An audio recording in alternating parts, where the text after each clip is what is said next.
So what's up, TikTok? I am doing pretty much like I'm doing my testimony over TikTok videos, doing story times, but I did want to come and do one full video so y'all can see everything one by one. Now, I didn't want it to be a whole bunch of parts, so this is a 10-minute video. If you feel like skipping, skip. If you want to go to certain parts, go to certain parts. Please let this video go wherever it needs to go, because I personally feel like I don't have anything else but my testimony. And a lot of people be like, I'm motivating them and I inspire them, and I don't know how, because I'm going through it right now. Like, I'm literally in a mess right now. So I said maybe it's just my testimony maybe people see that I'm trying. Because I promise you, every time somebody tell me they motivated about me, or they proud of me, or they motivated to do something because of me, I just start crying because I'm going through it. So what do you see that I don't see? So anyway, we're gonna start back from the beginning. Now, again, y'all, if you don't feel like watching this whole video, this video is like, I already have this already broken down on YouTube, but nobody's seen, like, I feel like nobody watched my YouTube videos, and so that's why I stopped posting them, because it's like, okay, cool, nobody listening. So I said I'm gonna just try again, and even if nobody's listening, that's fine. But I wanted to tell my testimony because it is weird to me, it is foreign to me that God keeps choosing people to see a light from me. And when I tell you, I done been lied on, I done been disappointed, I done been abused, like all kind of stuff. I've been through a lot. So maybe I need to tell my life story so that people can keep going, because I feel like that's all people see. Like, I feel like that's all that I got, that I keep going. I don't feel like I have nothing else other than the fact that no matter what goes on, I keep going, and I keep a smile for the most part. I'm pretty much joyful, I'm pretty happy. So I just wanted to tell, and I also want support on my journey. I'm on a journey of owning my own business and opening a suite and doing a lot of stuff that is just me. And so I need support, because I don't have that support. Like, I don't have that family support. I don't have the girl best friend group. I don't have that. And so I feel like if I want support, or not even if I want support, but I just feel like that there's something in my story, because that's all I have. So anyway, my name is Kyla.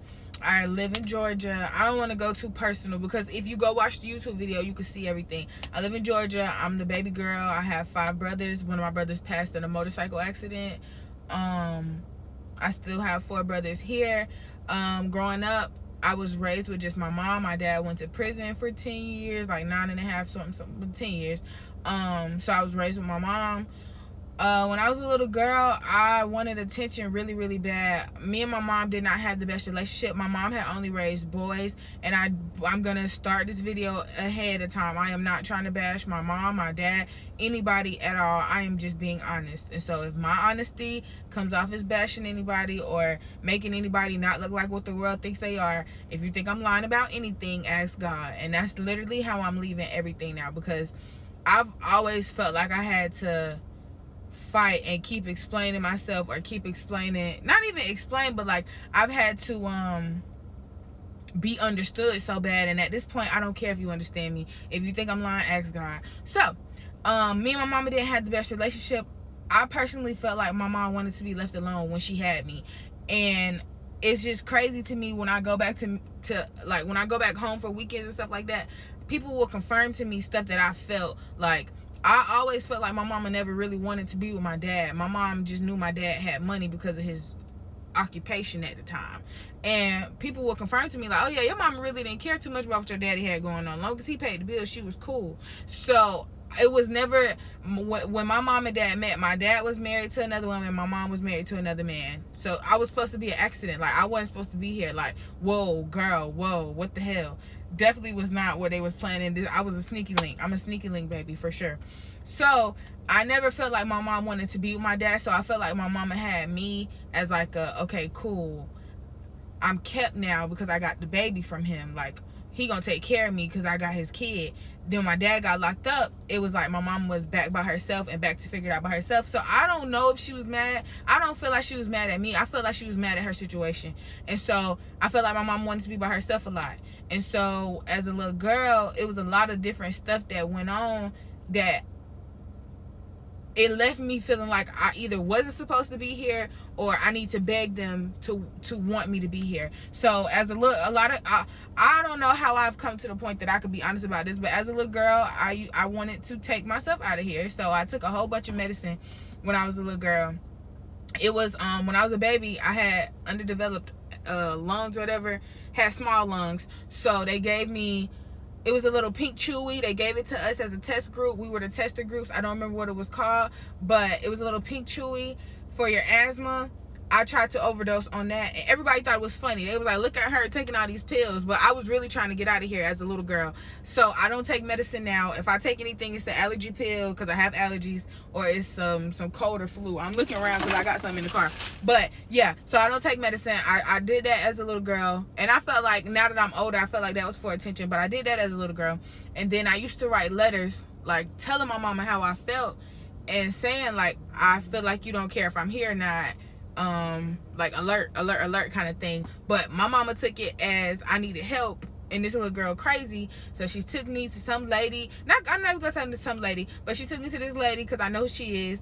And we were supposed to pray the demon out of me. There was no demon in me. I just needed attention at home. So I've always had that thing for having attention, or have somebody to pay attention to me. And so of course when I got older, the first person that paid attention to me, I felt like they loved me, and that was, oh my God, you know, like we're a thing, like oh you love me. That was enough for me. That's all I thought that I needed, was attention, because that's what I mainly was lacking growing up. So I grow up, you know what I'm saying, I get older. There's a whole lot of stuff that happens in between here, and I said all of this is on YouTube. If you'd like for me to go part by part, I can. There's a whole lot that happened in between here. But I'm not gonna say it was just too strictly important, but there is a YouTube video that has everything broken down. I went step by step to everything that happened. So that's pretty much the breakdown of my childhood. So we go to college.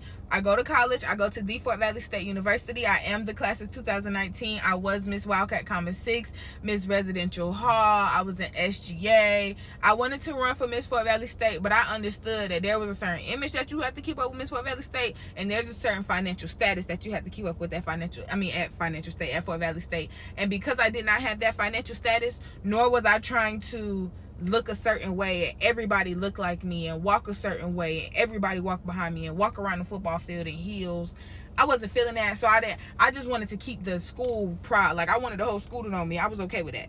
That was enough for me. So at school I did become ranch, and I'm telling you this because ranch is a part of my business. So when I went to school, my name being Kyla, a lot of people mess up my name and call me Kayla. So when I went to college, I said I'm going to create a whole different person. I don't want nobody even knowing Kyla. Like to me, Fort Valley was as close as I was getting to Atlanta, because I'm from the country. So I'm like, oh, I'm close to Atlanta. They don't need to know Kyla. They gonna know Ranch. So I made myself a whole completely different person. Nobody knows this, but I told the whole school everybody called me Ranch. Nobody in Brunswick calls me Ranch. Only people in Fort Valley call me Ranch, and it works out perfectly because Ranch is a completely different person than Kyla. Like, you can call it identity problems, whatever, but Ranch is a completely different person than Kyla. You know how you go out to the club with your friends and you Teresa for the night? That's who it is. Like Kyla, I was Kyla when I needed to be Kyla, and I was Ranch when I needed to be Ranch. So anyway, we get to college, I become Ranch. Now remember, I was telling you about attention. I wanted attention real bad, but when I got to college, I wasn't seeking attention because I was that girl. Like I had to make myself that girl. Was no attention being needed, but I still had an attention needy side named Kyla that had to go back home. So when I went back home, this is all recorded on YouTube. When I went back home, I was sexually assaulted. Well, I gotta stop saying that. I was not sexually assaulted. I was raped.